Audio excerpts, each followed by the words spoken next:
দাউদ আলাইহিস সালাতু ওয়াস সালাম তিনি খুব যোগ্য নেতা ছিলেন, সাথে সাথে নবীও ছিলেন। তো দাউদ আলাইহিস সালাতু ওয়াস সালামের বিষয়ে তাফসিরে ইবনে কাসিরে যে ঘটনাটা উল্লেখ করা আছে, যদিও ঘটনাটা বিশুদ্ধ সূত্র প্রমাণিত নয়, তবুও তার মনের ইচ্ছা আকাঙ্ক্ষা যে আমি দাউদ আলাইহিস সালাম আমি সব কিছু করি, তবে নিজের ভুল নিজে বোঝা যায় না, আমি আসলে কেমন চলাফেরা করি একটু জানা উচিত। তাই তিনি মাঝে মধ্যে মানুষদেরকে জিজ্ঞাসা করতেন যে তোমাদের যে নবী দাউদ তার চলাফেরা কেমন, খাবার দাবার কেমন।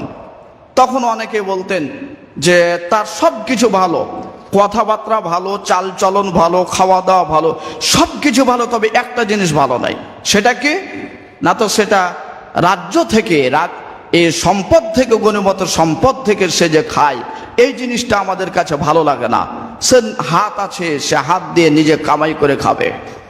যদিও ঘটনা বিশুদ্ধ নয়, বিশুদ্ধ সূত্র প্রমাণিত নয়, আমি বলছি কোরআনে যতটুকু এসেছে আমরা এতটুকু স্পষ্টভাবে বিশ্বাস করব ইনশাআল্লাহ।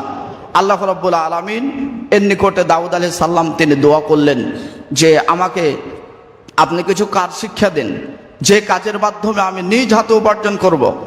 এই জন্য ইনকাম করে খেতে হবে। হাত পা আল্লাহ সুস্থ রেখেছেন, ভিক্ষাতে প্রয়োজন নয়।